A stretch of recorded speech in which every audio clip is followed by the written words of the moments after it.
आमिर लियाकत का इंतकाल से कबल का मैसेज मंजर आम पर आ गया। इंतकाल के सारे राज फाश हो गए, दानिया भी मुतहरिक।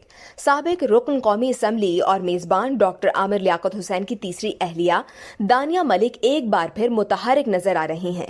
दानिया मलिक अब तक न सिर्फ इंस्टाग्राम बल्कि ट्विटर अकाउंट पर भी बयानात और पोस्ट शेयर कर रही हैं। अब दानिया मलिक ने अपने मरहूम शौहर आमिर लियाकत हुसैन की जानिब से इंतकाल से 4 रोज कबल 5 जून को भेजा गया मैसेज सोशल मीडिया पर शेयर कर दिया। दानिया मलिक की जानिब से शेयर किए गए स्क्रीनशॉट में देखा जा सकता है कि आमिर लियाकत दानिया को किसी वीडियो को टिकटॉक पर अपलोड करने का मशवरा देने समेत उनसे मोहब्बत का इजहार कर रहे हैं।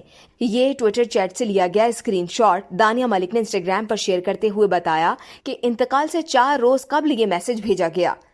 मारूफ मेजबान आमिर लियाकत हुसैन का इंतकाल 9 जून 2022 को हुआ था। आमिर लियाकत की जिंदगी में फैमिली कोर्ट में तनसीख निकाह की दरख्वास्त दायर करने वाली आमिर लियाकत की तीसरी अहलिया ने शौहर की वफात के बाद इंकशाफ किया था कि हम माजी भुलाकर सुलह सफाई का इरादा रखते थे, लिहाजा वो आमिर लियाकत की बेवा हैं। इस वीडियो से सिर्फ इतना ही। मजीद जानने के लिए सब्सक्राइब कीजिए डेली जंग यूट्यूब चैनल और लाइक कीजिए डेली जंग फेसबुक पेज।